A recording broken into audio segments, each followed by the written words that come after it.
Pessoal, então, boa noite, né? Sejam muito bem-vindos ao nosso primeiro webinar do ano, da IDEA Saúde Mental e Bem-Estar no Ambiente de Trabalho. Bom, hoje a gente conseguiu reunir um time técnico incrível para falar um pouquinho dos desafios de saúde mental em 2024, né, dentro das empresas. É uma tarefa extremamente importante e igualmente desafiadora, né? Então, aqui na EasyCare, cuidado e bem-estar é papo sério. E é por isso que nós chamamos três profissionais com uma vasta experiência no campo da psicologia e do desenvolvimento de pessoas para conversar desse assunto. Para essa primeira rodada, eu vou chamar vocês para se apresentarem, apresentar um pouquinho da formação de vocês, um pouquinho do campo que vocês já trabalharam, pode ser? Vou chamar um por um, então. Henrique, pode ser o primeiro, por favor? Se apresentar um pouquinho para o Claro, pessoal? sim. Primeiramente, eu gostaria de agradecer o convite, Gabriel, por estar aqui juntamente com a Kelly, com a Caroline. Eu me chamo Henrique Guilherme Scatolin, eu sou formado em psicologia pela Metodista de Piracicaba e formei em 2003 e fiz meu mestrado na PUC São Paulo, na área clínica, doutorado na área clínica e PhD na área clínica. Entretanto, nesse meandro que eu fazia o mestrado, eu já atuava como consultor, eu fui durante 7, 8 anos consultor credenciado da Fundap do Estado de São Paulo, que era uma Secretaria de Gestão Pública, que atendia as políticas públicas, ainda mais na área do trabalho. Aí eu fui para a FESP-SP, que é uma célula da Sociologia Política do Estado, fiquei 3 anos na área de qualificação profissional com o projeto Via Rápida. Nesse meandro também eu fui professor universitário, hoje eu não sou mais, atualmente eu atuo como consultor e como clínico. E eu estou aqui com vocês para contribuir com a nossa proposta de discussão sobre a saúde do trabalhador, que é uma área que eu atuo desde a minha época de consultoria pública, na escuta, na intervenção, e nas diversas esferas também que vai dar qualificação à indústria, a qualificação, o Sistema S, até o sistema carcerário do Estado de São Paulo. Ok? Perfeito, Henrique. Muito obrigado. Imagina. Caroline? Boa noite, pessoal. Estou muito feliz aqui com o convite para contribuir nesse tema. Eu sou psicóloga formada em 2010, já faz um tempinho, pela Universidade Cruzeiro do Sul em São Paulo, cidade onde eu nasci e cresci. Hoje moro no interior, em Bragança Paulista. Tenho uma carreira desenvolvida toda dentro do RH, desde a minha entrada na faculdade. Minha última posição foi gerente de RH, olhando para as frentes de saúde mental, cultura, liderança e experiência do colaborador. Então, é um tema que eu gosto muito, já consegui trabalhar em alguns projetos voltados para a saúde mental no trabalho. Então, estou muito animada em poder contribuir nesse tema aqui nesse webinar. Perfeito, obrigado, Caroline. E para a gente encerrar essa primeira parte, Kelly, por favor. Oi, gente, que legal, né? Que bom estar com vocês, é um prazer mesmo, né? Com dois profissionais, três profissionais, né, Gabriel? Incluo você também, gabaritados, né? A gente fala, nossa, quem sou eu nesse meio? Mas que legal, gente. Bom, eu tenho 21 anos de formada, né, na área da psicologia, me formei em Ribeirão Preto pela Unip, né? Fiz algumas pós-graduação na área de neurociência voltada para o comportamento. Eu sou psicóloga cognitiva comportamental também, né, com pós nisso. E eu estou na área das organizações desde um ano depois que eu me formei, então há 20 anos, né? Essa área de desenvolver pessoas, de conhecer as histórias, eu falo muito assim que empresa é conhecer histórias, né? E aqui na empresa que eu trabalho, eu tive uma passagem de 10 anos, fiquei fora 5, fiquei só na clínica e agora eu estou retornando aqui. Então eu atuo tanto organizacional como clínica. Perfeito. Ou seja, é um time muito bacana para a gente conversar sobre esse tema extremamente importante, tá? Bom, nessa segunda rodada, né, depois das apresentações feitas, a gente vai conversar um pouquinho com cada um dos profissionais aqui para entender, a partir da experiência de cada um, né, o que que a gente pode falar da saúde mental, daquilo que foi cuidado até agora e do que a gente vai enfrentar daqui para frente. É um campo de uma constante mudança, né? E mudanças são necessárias nesse campo, sim, várias atualizações, desenvolvimento, e a gente vai conhecer um pouquinho, né, daquilo que já foi feito, daquilo que a gente vai enfrentar daqui para frente, tá? Henrique, baita experiência, né? A gente já conversou um pouquinho sobre toda a sua experiência, sobre tudo aquilo que você tem de bagagem também, de conhecimento. Eu queria entender um pouquinho como é que você enxerga esse cuidado no ambiente organizacional por onde você passou com toda a tua experiência, né? Quais os principais desafios que você sentiu nessa tua jornada de consultoria também, de desenvolvimento humano, né? E o que deve ser prioridade no campo de saúde do trabalhador? Bom, Gabriel, boa pergunta. Eu vou tentar responder ela em partes. Quando a gente fala em saúde do trabalhador, nós temos que retomar um pouquinho a história desse paradigma da saúde do trabalhador, que é uma área ainda muito nova aqui no Brasil. Para as empresas, é um pilar muito novo, que aos poucos muitas empresas estão se moldando, procurando essa qualidade de vida, esse discurso de qualidade de vida, mas respeitando também as suas demandas. Então, quando eu atuava na área de consultoria pública, uma questão que eu gostava de observar e escutar é esse trabalhador, de onde ele vinha, como ele vinha e como estava a autoestima dele. A saúde do trabalhador é uma somatória. É fácil você definir como as políticas públicas que surgiram a partir da Constituição de 88, blá, blá, blá, blá, blá, blá, blá, blá, blá. Mas nós temos várias regiões dentro do Brasil e nós temos que respeitar essas regiões e essas demandas que tem, porque as empresas vão se moldando aos poucos. Tem uma questão aí na saúde do trabalhador que eu acho fundamental destacar, que é o Covid. Antes do Covid e pós-Covid. Antes do Covid, as empresas iam com passo de tartaruga na saúde do trabalhador. Ainda tinha todo aquele dilema ainda, se o trabalhador é terapia em empresa? Não, não é terapia em empresa, porém é o respeito e através do respeito dessa mudança mental, potencializa esse trabalhador a buscar novas alternativas, novos alcances, novas metas. Então, é potencializar esse trabalhador, respeitando onde ele está inserido com essas mudanças, procurando o seu bem-estar. Algumas empresas, com a pandemia, elas tiveram que mudar esse paradigma, porque teve todo o trabalho remoto, teve essa questão da contaminação, teve a questão do luto, da perda. Então, tudo isso foi caindo para o trabalhador como um peso gigantesco, e que foi fazendo esse trabalhador também sentir o peso da sua saúde mental. E aí as empresas, através dos convênios, foram se alertando por intermédio desse sofrimento, desses afastamentos dos trabalhadores, e foram buscando novos meios de acolher e de potencializar os trabalhadores, entretanto, porém, respeitando a sua saúde e o seu limite. Então, muitos cargos passaram a ser remoto, muitos cargos passaram a ser semipresencial. Tem uma discussão também dessa carga horária do trabalhador, se continua às 8, se diminui para 6 horas. Alguns países, como a Espanha e a Suécia, já mudaram essa questão e viram que os resultados foram ótimos dentro do contexto desses países. E no Brasil, algumas empresas estão aderindo a essa questão, essa mudança de jornada de horas. Então, quando a gente fala de saúde do trabalhador, nós falamos de uma somatória. E a gente perde um pouco esse paradigma da medicalização do trabalhador, porque um Aldol, um antidepressivo que dá conta de um ambiente nefasto. Um ambiente nefasto, um clima horrível de trabalho, leva esse trabalhador a se afastar, a cair a sua produção, a ter a sua saúde totalmente debilitada, e leva esse trabalhador a não ter mais prazer no que ele faz, no que ele executa. Por isso que nós temos muitos trabalhadores ainda paralisados na busca do emprego. E o Brasil sofre um apagão de qualificação. A qualificação é um tema que eu trabalhei há muito tempo como consultor, mas a qualificação profissional ela tem a sua parte humana também, a sua parte comportamental. Então, se você fala do trabalhador qualificado, você fala de um trabalhador que tem uma bagagem tecnicista, uma bagagem muito boa, uma bagagem humana. É essa bagagem humana que essas empresas estão olhando, focando. O que é ser humano? O que é ter qualidade de vida na empresa? O que é qualidade de vida?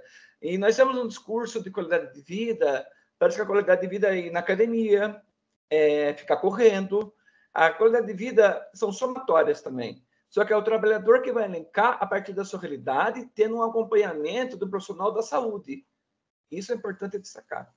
Porque às vezes o trabalhador quer fazer exercício físico e ele está totalmente debilitado. Ele quer fazer academia, ele quer correr, mas ele tem que compreender o seu limite. Teve até um caso, há um tempo atrás, acho que foi em São Paulo, de um profissional coach, eu sei que deu uma corrida para os trabalhadores, um trabalhador infartou. E para alcançar metas, isso é muito perigoso. Então, assim, há algumas distorções hoje na saúde do trabalhador, que alguns pseudoprofissionais destoam do que é a saúde do trabalhador, do que é a qualidade de vida. E vão trazendo pseudociências para dentro dela.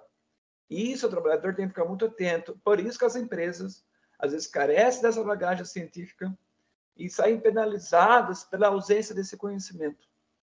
Então, muitas empresas hoje, através das parcerias com hospitais, procuram melhorar seus planos de saúde, procuram melhorar seus projetos de qualidade de vida, procurando quebrar essa rotina desse trabalhador, tentando amenizar essa rotina, inserindo pequenas doses de prazer. Porque quando a gente fala de saúde do trabalhador, nós temos que lembrar de um termo chamado pausa. A pausa ela é muito simbólica. Então, não é ficar 8 horas direto trabalhando. É você trabalhar no seu limite, dar sua pausa, dar o seu tempo e retornar. É isso. Ok, Gabriel? Perfeito, Eu respondi o que você perguntou.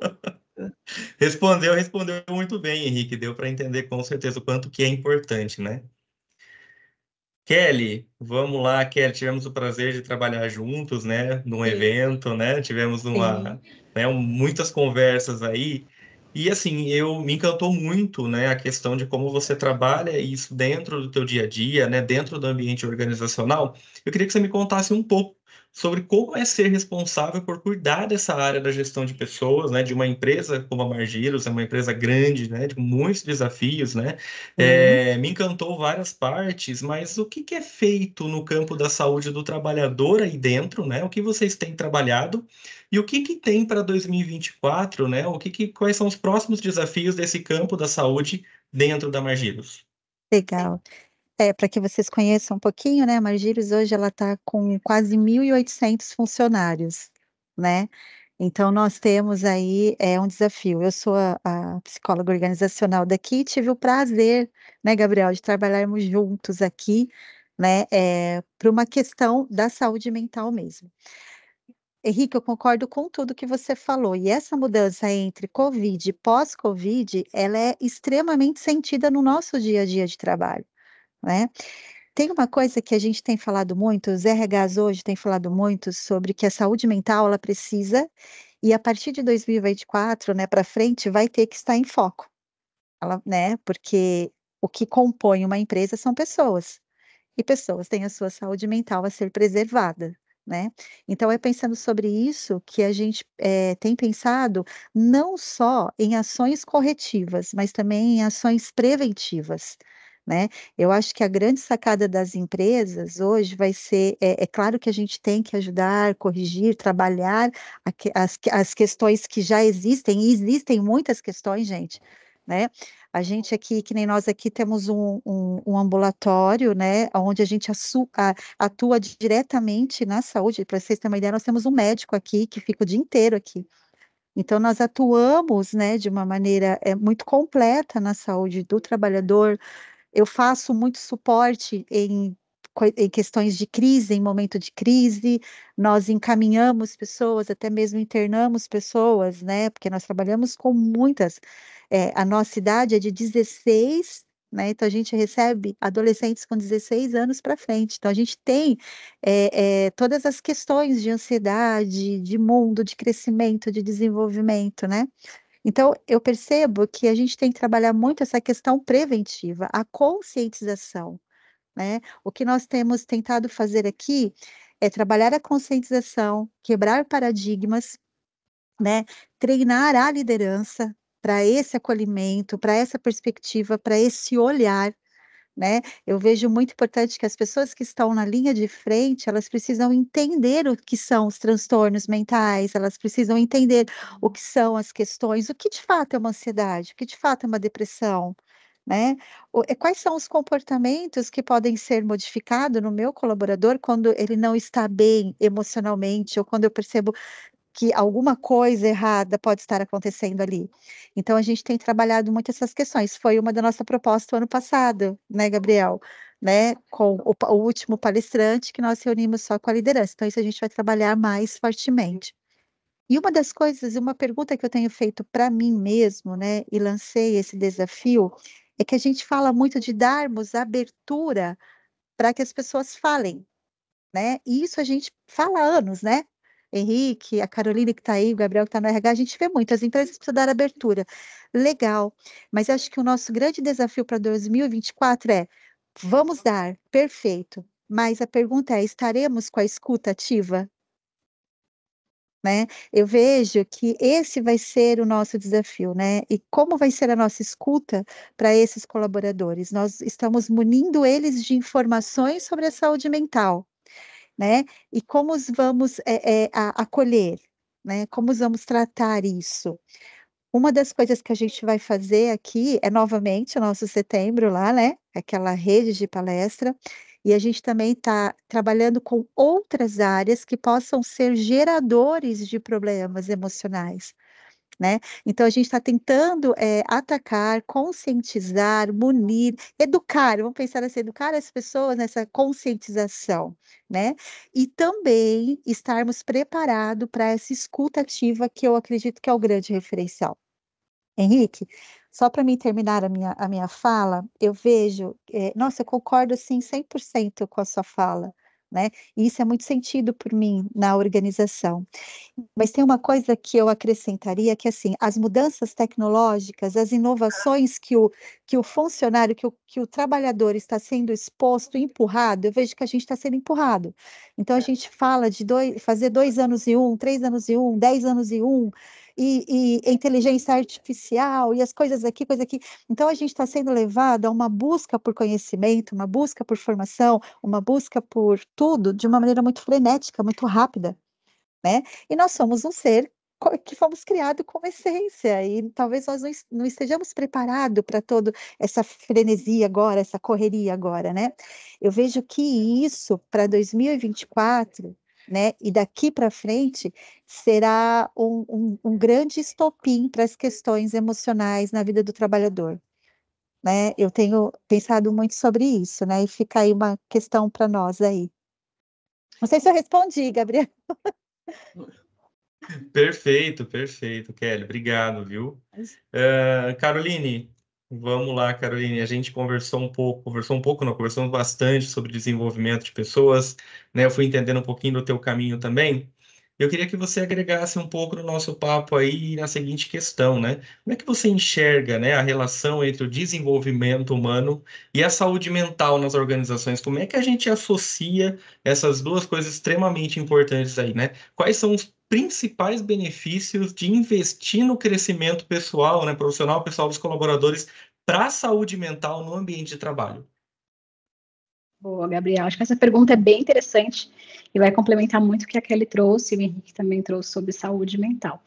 Eu atendo muitos pacientes no consultório, inclusive tenho pacientes com burnout, que é uma das doenças mentais que mais apareceram pós-Covid, com aumento de mais de 50% comparada ao antes do Covid, é uma doença que está super em alta, o que tem tudo a ver com o ambiente de trabalho.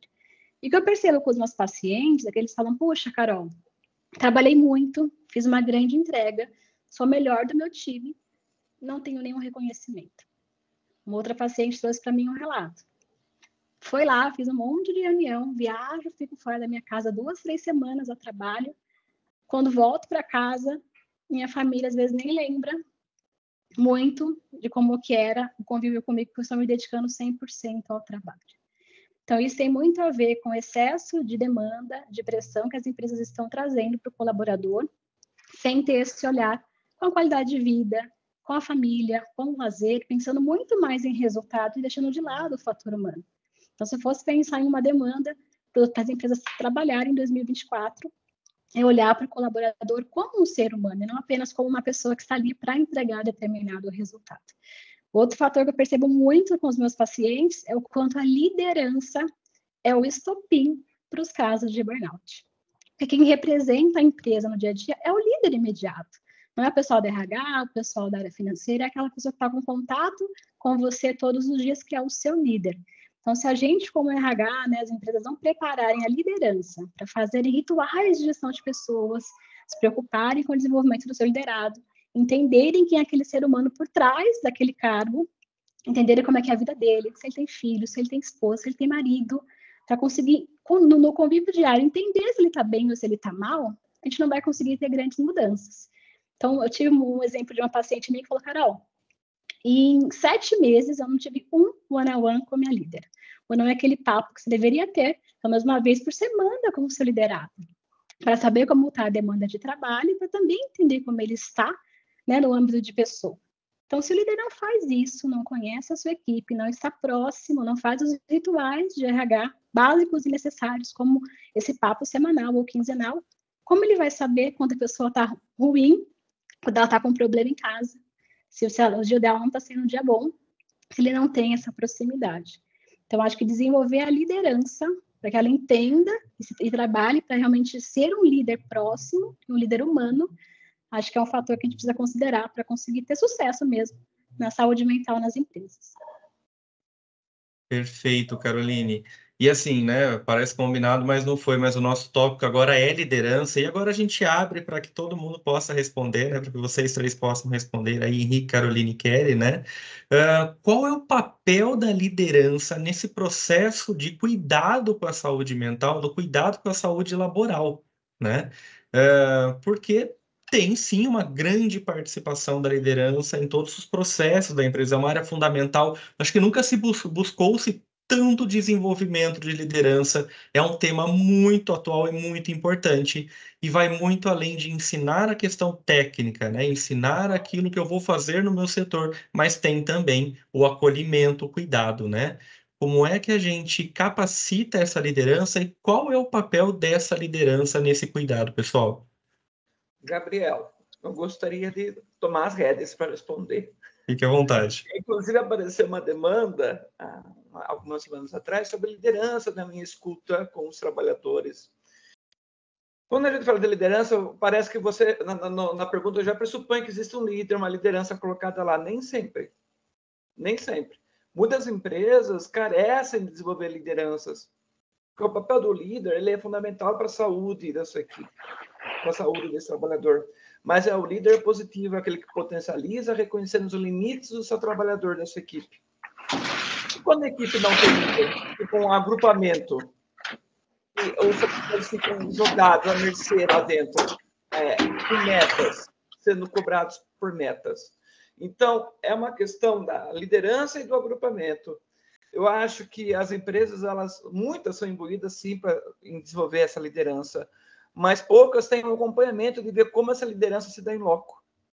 E isso aparece na queixa do trabalhador quando ele vem para a clínica, porque às vezes ele fica jogado lá dentro, ele fica esgotado, o burnout que a Carolina trouxe, que eu acho super importante destacar, ele fica esgotado com metas e metas e metas, mas ele não sabe para quem responder, e quem me dá um paro para ele. Cada hora aparece um na frente dele. Ele não sabe quem é o líder. E eu vejo isso, viu, Carol? Muitas vezes em empresas familiares, que tem a liderança no organograma lá colocada, mas a liderança é o primo, é o tio, é o tataravô que está andando lá dentro. A liderança nomeada é a liderança dada, né? Então, o trabalhador ele fica disperso.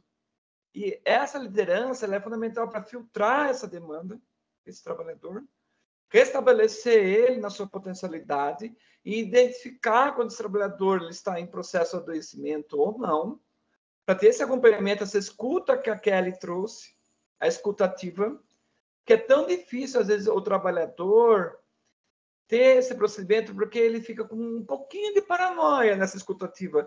Mas será que eu vou no RH? Eu quero falar para o RH, não vai cair na boca daquele líder? E tem toda essa questão ética que nós temos que preparar o trabalhador quando o RH tem essa potencialidade ética de filtrar e pensar como isso pode reverter em competências, habilidades novas para essa equipe. Então, a liderança ela é estratégica, ela nunca é operacional. Sim. A liderança ela necessita ser estratégica, porém, eu vejo que na prática, muitas vezes não tem, quando a dada é operacionalmente colocada, e o trabalhador fala, mas eu não reconheço ele como líder, ele vem cobrar um monte de coisa, até meu horário ele vem cobrar. É verdade. Excelente. Henrique, é perfeito isso. Eu vejo também assim que, eu falo assim que às vezes os líderes eles não vivem seu papel efetivo, né? Porque quando a gente pensa na definição de um líder, ele é justamente estar junto, né? Orientar, caminhar, desenvolver, agregar, né? Receber e tudo mais, né? Então a gente percebe que muitas vezes esse líder ele vê a pessoa só como o fator produtivo, né? Você precisa produzir tanto por dia, legal, né? Ou sua vida pessoal não interessa, tem aquele pensamento ainda arcaico, né? Que a sua vida pessoal, os seus problemas pessoais ficam lá fora, aqui você entra, não sei de onde surgiu isso é um absurdo, né? Porque não existe isso, né? E pensando sobre isso, aqui na empresa, na Margiros, a gente tem uma academia de líderes, né? Já está acontecendo, né? Desde 2022, e é uma academia da qual tem encontros mesmo com essa liderança, então elas estão sendo munidas, né, de assuntos sobre liderança, de orientação sobre liderança, do papel efetivo da liderança em todas as frentes da qual se propõe, né? Quando o líder ele foge do seu papel, quando ele foge de sua responsabilidade, porque eu não sei se vocês concordam, eu vejo como responsabilidade do líder, né? Olhar para o colaborador, entender o momento da qual aquele colaborador está, né, vivendo, eu acho que é uma responsabilidade. Pô, o colaborador produzia pra caramba, um mês faz que ele não está produzindo tanto, ele deixou de ser um bom colaborador? Jamais, né? O líder, dentro do seu papel, ele precisa entender o que está acontecendo. Ele só vai conseguir se ele estiver perto, se ele estiver atento, né? Então a gente tem criado políticas aqui, né? E temos criado orientações e desenvolvimento na nossa liderança das suas responsabilidades dentro do seu papel, né? E isso é o nosso grande desafio, porque líderes também são pessoas, né? E também tem seus paradigmas, né? Então nós temos trabalhado muito essa condição e a gente tem tido assim resultados excelentes, né? Até nessa questão da confiabilidade. Vou contar uma situação aqui rapidinho. Nós tivemos uma pessoa que tentou suicídio, né? E ela veio para Margiro já programando esse suicídio novamente, tem que fazer uma outra tentativa, né? E ela percebeu o seu líder muito presente, e ela sentou com o líder e pediu ajuda, né? E naturalmente esse líder já acolheu, mediante a tudo que ele vem vivenciando, vem aprendendo, vem se desenvolvendo aqui, ele entendeu que o papel dele naquele momento era parar tudo, acolher essa pessoa, o líder me ligou e juntos nós fizemos a tratativa, né? E essa pessoa depois, muito bem, ficou um pouco afastada, hoje já está, já retornou, e ela é muito grata a essa liderança, ela é muito grata a esse papel que realmente cumpriu com as suas responsabilidades. Então eu vejo que é 100%, né, o papel do líder ele é 100% nessa condição, e é um papel, e é um ponto da sua responsabilidade do cargo, né? Ele precisa olhar para isso. Perfeito, super concordo, Kelly. Acho que para complementar, o que dá respaldo para o líder se sentir preparado e se desenvolver é a cultura organizacional. Tem muitas empresas que têm ali uma linda parede com um monte de valores descritos, uma coisa linda de se ver, coloridinho, mas no dia a dia não tem essa preocupação de criar um ambiente de segurança, de confiança, para o qual você se sinta confortável de ir lá procurar o RH ou de procurar o líder para falar de um problema pessoal. Então, acho que as empresas têm que ter esse olhar da cultura não estar apenas na parede e que isso reflita na liderança. Então, se está lá um dos meus valores, né, respeito, e eu tenho um líder que está entregando muito, a área dele está brilhando, mas ele trata mal os colaboradores, ele é agressivo, ele é rude, ele continua lá na minha empresa porque ele está entregando, como que eu estou fazendo uma cultura forte, uma cultura voltada para o respeito? Então, as grandes lideranças das empresas têm que ter esse olhar de entender que se a cultura só estiver no papel, eu não vou conseguir formar uma liderança preparada para realmente fazer aquele papel que a gente acredita que é importante. Porque ele sabe que por trás não é isso que a empresa prega, não é isso que a empresa valoriza. Então, ele não vai se empenhar tanto para ser um líder respeitoso se ele sabe que aqui só o resultado é o suficiente para eu crescer, para ser promovido, para ser valorizado. Então, a cultura, que é esse olhar muito mais amplo da alta liderança, também tem que ser um pano de fundo para que a gente consiga desenvolver liderança e ter um ambiente de saúde mental saudável. Perfeito, pessoal. Para uma segunda rodada de nossa conversa aqui, né? Um dos assuntos que a gente mais acaba ouvindo, né, quando a gente vai visitar algumas empresas, é por onde a gente começa. Como a gente começa, né? Uma cultura de cuidado, uma cultura de bem-estar, de saúde mental, né? Qual é o primeiro passo, né? Às vezes a empresa fala, é tão complicado começar, né? Por onde eu devo começar? Pensando como gestor. Vai lá, Kelly, passa a bola para você. Eu sempre pego a primeira e falo, não vou agora, quero ser o último. Vamos Deixa lá, Puxa, eu Kelly. esperando, eu esperando você, Henrique. Eu falei, ai, que não, legal, eu vou vai lá, pegar Kelly, depois só passa a a bola. onda. Eu peço ajuda para os meus colegas que estão online. Vamos lá. Eu vou responder, mas eu quero fazer uma junção agora. Vamos lá. Legal, legal. Essa é uma pergunta extremamente importante, né? E eu acho que é a pergunta que todos nós nos fazemos quando a gente olha para uma questão organizacional e percebe que tem alguma coisa errada ali, né? E fica muito claro, né? A gente que é de RH, a gente fala, poxa, o negócio não tá legal, né? Começa a ter muito afastamento, as pessoas começam a ter crise de ansiedade, a buscar ajuda, né, a faltar, o absenteísmo começa a aumentar e tudo isso, são alertas aí, né. Eu entendo que a primeira coisa que eu preciso, fazer, né, um dos caminhos que eu tento seguir é um diagnóstico, né, eu preciso entender o que está acontecendo. Não adianta eu não se eu não tiver esse diagnóstico, eu não sei aonde atacar de fato, né, ou que ferramenta utilizar eu acho que o diagnóstico é o começo de tudo, viu, Gabriel. Eu falo que ele dá o cenário pra gente, ele mostra o que de fato está acontecendo, e aí para esse diagnóstico a gente pode usar várias ferramentas, né. Então, a partir do diagnóstico, você entende com mais clareza o momento que a organização está passando em relação à saúde do trabalhador, né. E aí sim, você tem os meios para atacar. É uma questão de liderança, né, o diagnóstico mostrou que é uma questão de estresse, é uma questão de busca de conhecimento, é uma questão de problemas pessoais, sei lá, né, mas eu vejo que a primeira coisa é eu ter uma ferramenta efetiva, né, uma ferramenta científica, uma ferramenta de base que me dê esse diagnóstico. Eu não sei o que vocês acham sobre isso. Concordo, Kelly. E eu gostaria de reiterar também que o diagnóstico ele é como uma cebolinha. A gente vai descascando a cebolinha, nós vamos descobrindo novas camadas do diagnóstico, Perfeito, da gestão, cenários. da cultura, e assim, o diagnóstico ele não é eterno.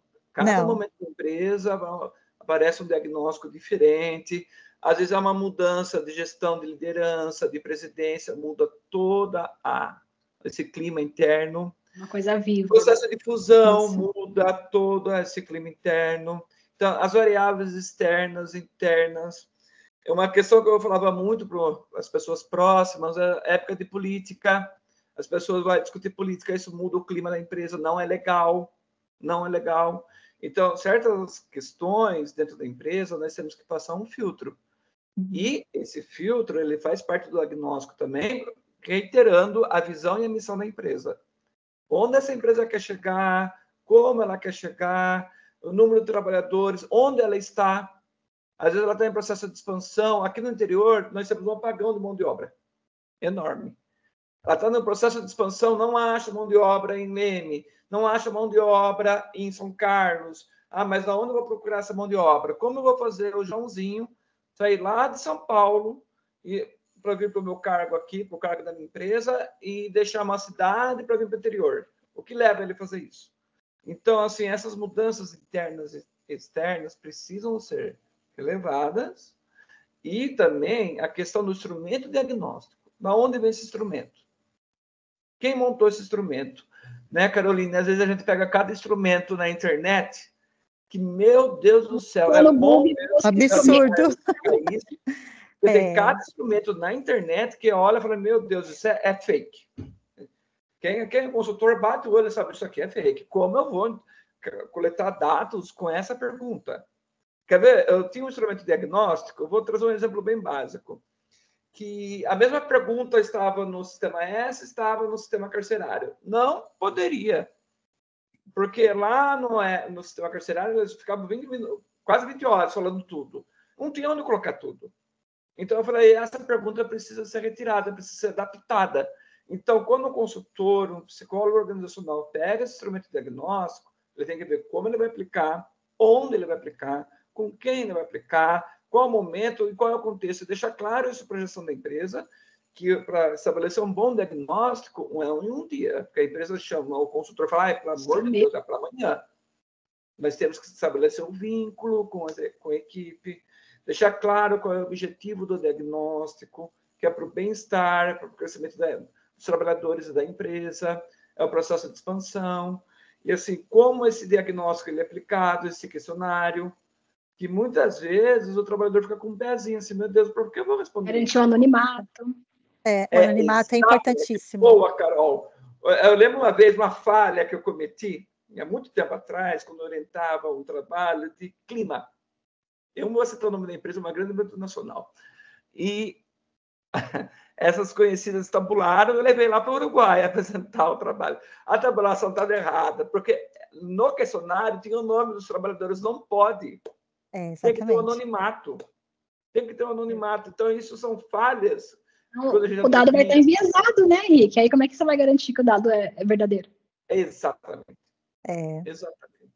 E elas pegaram um instrumento da internet, que contava o nome, setor. E, nossa, isso para o trabalhador é muito invasivo. Ele já está com baixa autoestima. Ele vai, mas para que eu vou colocar meu nome aqui? Eles responderam tudo ótimo. Ele não vai correr o risco. Né? E o medo, né? E se eu respondo a verdade aqui, o que vai acontecer? E você sabe que essa questão de ferramenta, ela é muito séria. Ela é muito séria, porque assim, eu vejo que até mesmo antes de você colocar essa ferramenta, você tem que trabalhar essa conscientização na sua empresa, né? Da segurança que o funcionário tem em responder, né? Da fidelidade dessa ferramenta e de tudo mais, né? Então, essas ferramentas que tem na internet, elas são extremamente perigosas, extremamente, e muita gente usa, né? O que causa, eu vejo que traz muito um perigo ainda maior, que é um falso diagnóstico. Aí você vai atacar o lugar errado, né? E o resultado que você precisa, você não vai ter. E aí fica essa bola, né? Essa coisa repetitiva de que parece que a empresa não sai do lugar em algumas questões da saúde do trabalhador, né? Acho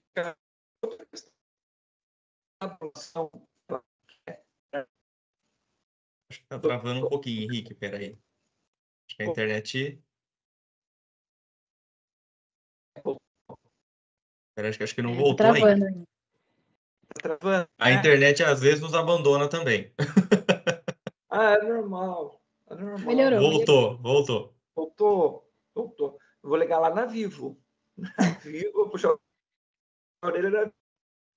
É o seguinte, Kelly, Carol, quem tabula esse instrumento? Ele requer um preparo, ele tem que ter um preparo, um olhar neutro, porque nessa tabulação os dados precisam ser neutros, objetivos, porque nós trabalhamos com uma equipe formada por engenheiros, administradores e outros profissionais dentro da empresa que eles entendem mais, às vezes, o dado estatístico do que o dado humano. O dado humano, para quem é da área da psicologia, avaliação mais quali, tira de letra.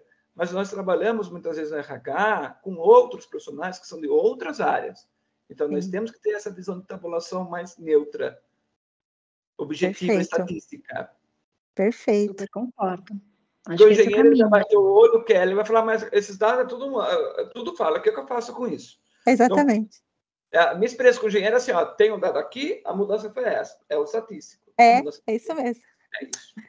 E você sabe que nós, como RH, a gente precisa estar atento a isso, né, Carolina? Você também percebe isso? Sim. Como a gente precisa estar atento a essa questão, né? O nosso mundo, a nossa maneira de ver não é a maneira do outro, né? A gente precisa atingir que o outro veja, né? Então, de que maneira que eu vou fazer com que ele enxergue aquilo que é necessário enxergar? E aí eu realmente tenho que adequar mesmo. É isso mesmo. Eu acho que o legal, né, agora no pós-Covid, que muitas empresas surgiram, como a EasyCare, que vão prestar esse serviço para as empresas, né? Então, como o Henrique falou, pode ser que não tenha ninguém um RH preparado para fazer essa análise, para fazer essa investigação, mas a EasyCare consegue ir lá fazer um mapeamento, para entender como é que está a saúde mental de todo aquele time, fazer propostas para melhorar a saúde mental, e é legal trazer parceiros, né, de fora para justamente garantir esse anonimato, essa confiabilidade. Talvez se for uma pessoa interna do RH conduzindo, não será, né, interpretado da mesma forma pelo colaborador. Então, esse tipo de parceria também é bem importante para as empresas, né, terem essa preocupação com a saúde mental. Puxando um gancho aí, boa. a gente... Boa, eu acho que a Carol trouxe uma questão interessante, que é o parceiro externo. Externo, é. Ele tem uma visão neutra, ele E não está você contaminado pela cultura interna. E a gente percebe assim, ó, isso é em qualquer situação, seja em situação de treinamento, de pesquisa, o que for. Quando a gente traz uma pessoa de fora, as pessoas o recebem e o aceitam muito mais fácil, né? E é tão interessante que a gente percebe muito isso nos nossos funcionários, e isso os motiva. Dá uma sensação de que, olha, eles pararam, olharam para nós, entenderam a nossa necessidade e trouxeram. Isso aconteceu muito, né? E, bom, já virei fã, né, da Scare, então, para mim é muito fácil falar de vocês, né, Gabriel? Mas eu acho que você sentiu muito isso, Gabriel, na nossa semana do Setembro Amarelo aqui na empresa. Você também, né, Henrique? Sem dúvida, foi E incrível. isso repercutiu de uma maneira que nós fomos fazer uma apresentação fora, e um dos projetos citados como que legal, que coisa boa, que referência foi o Setembro Amarelo, de tanto que repercutiu na empresa, que veio uma turma de psicólogos que manjava muito sobre tudo isso, e nos ajudaram, e nos conscientizaram, e nos ensinaram, né? Então, essa parceria com o externo é muito bacana mesmo. Soma demais, demais, demais. Eu tenho visto isso muito. Perfeito, perfeito. Bom, se desse, a gente continuava muito e muito e muito, né? Tem muito papo para a gente botar em ordem aqui, mas vamos para a nossa última rodada, né? Para quem está nos ouvindo, para quem vai nos ouvir também depois, né? Depois que a gravação for colocada aí nos canais, qual é o principal ponto? A gente falou de como começar a olhar para essa saúde mental, para esse bem-estar, e qual é o ponto principal que a gente precisa olhar 2024 para frente? O maior desafio e o maior ponto que nós temos que olhar aqui daqui para frente, né? Como a gente já falou, muda-se bastante, né? É necessário atualizações, é necessário desenvolvimento, mas qual é o maior desafio para 2024? Qual o ponto principal? Para mim, o ponto principal é as empresas, liderança, enfim, conseguirem garantir estratégias para fazer o equilíbrio entre qualidade de vida e produtividade. Se a gente não tiver esse equilíbrio entre as duas coisas, nós vamos continuar tendo grandes problemas de saúde mental, né, direcionados ao trabalho. Concordo, Caroline. Eu vejo assim que eu estou pensando, né, aqui agora, que uma das coisas que eu percebo como ponto principal também, para que haja esse equilíbrio entre a qualidade de vida e o trabalho, porque já foi comprovado que precisa haver, né, senão há o adoecimento, é a gente entender, olhar para a nossa empresa, entender quais são os fatores estressantes, né? Quais de fato são os fatores que está roubando esse equilíbrio, né? E está trazendo estresse para a vida do trabalhador como empresa, né? Como o seu trabalho. Então, conhecer os fatores estressantes, eu acho que daqui para frente, conhecer e atacá-los, né? É de suma importância, né? E reiterando também a questão da Carol, eu acho que as novas organizações de trabalho, né, Kelly? Porque nós temos que ter esse equilíbrio, como a Carol disse, entre a produção e a qualidade de vida, mas nós temos que ficar muito atentos às novas organizações de trabalho que estão chegando às empresas. Como Sim. nós falamos já no começo, a inteligência artificial, a tecnologia, isso muitas vezes assusta o trabalhador.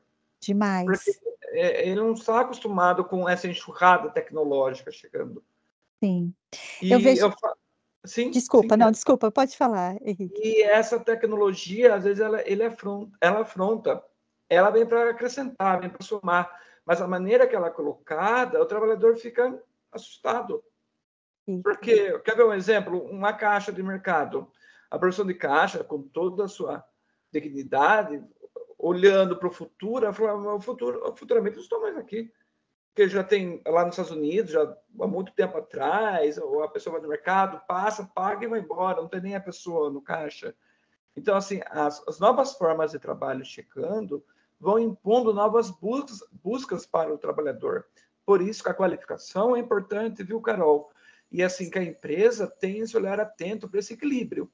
E uma palavrinha também que eu acho importante são as condições de trabalho e ergonomia. Sim. Que nós temos muito essa questão da ergonomia física, ainda que eu acho importantíssima a fisioterapia do nosso lado, dando esse suporte, mas nós temos também essa ergonomia interna do trabalhador, porque essas mudanças tecnológicas impõem mudanças internas. Sim. E o trabalhador, por mais que ele procure essa qualidade de vida, que tenha as políticas internas, esse ajuste interno é no tempo dele, é uma somatória no tempo dele. Então, muitas vezes o trabalhador ele espana, ele sai e começa a desenvolver alguns comportamentos, ideais suicidas, ideais depressivos, o burnout, porque ele não se adapta, ele tenta correr contra essa adaptação, ele não se encaixa e ele se esgota.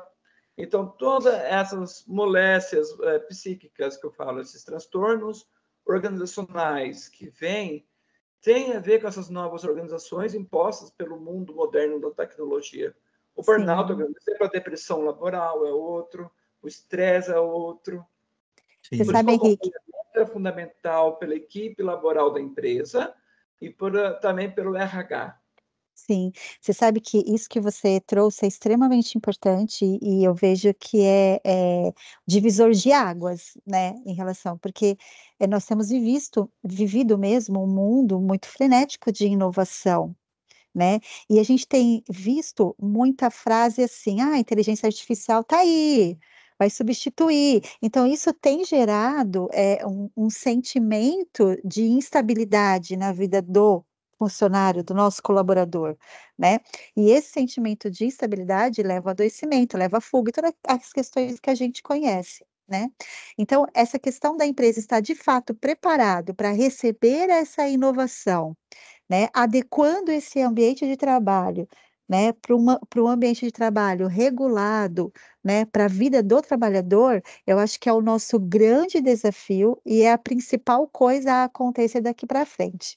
Esse equilíbrio Perfeito. entre a inovação e o ambiente de trabalho adequado para que ela chegue e que dê todas as ferramentas para que esse funcionário tenha essa adaptação ao novo, né. Eu Perfeito. acredito que com isso a gente vai conseguir nivelar aí o equilíbrio, né, de alguma saúde mental dentro do trabalho.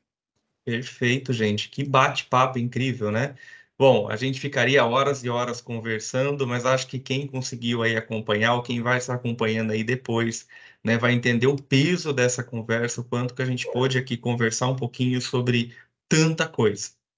Pessoal, eu queria agradecer a presença do Henrique, da Caroline, da Kelly, né, que agregaram muito esse papo. É um grande desafio saúde mental, bem-estar, né?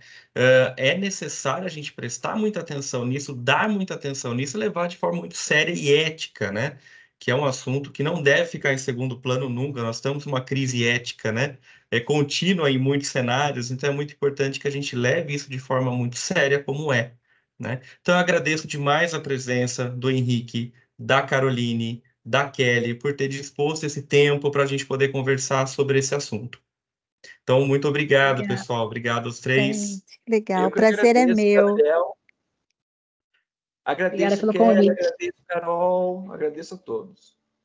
Caroline, Certinho. Henrique, que prazer. Prazer estar com vocês. E vamos marcar nosso café, galera, por Vamos, favor, ficou devendo para a o gente café, trocar com mais certeza. ideias aí, né, Gabriel? Na padoca do Então, Porto. Prazer, obrigado, e gente. quem Obrigada, acompanhou gente. Boa também, noite. muito obrigado, pessoal. E a gente vai encerrar aqui o nosso webinar. Até mais. Até Beijo. mais. Tchau, gente. Tchau. Beijo. Tchau.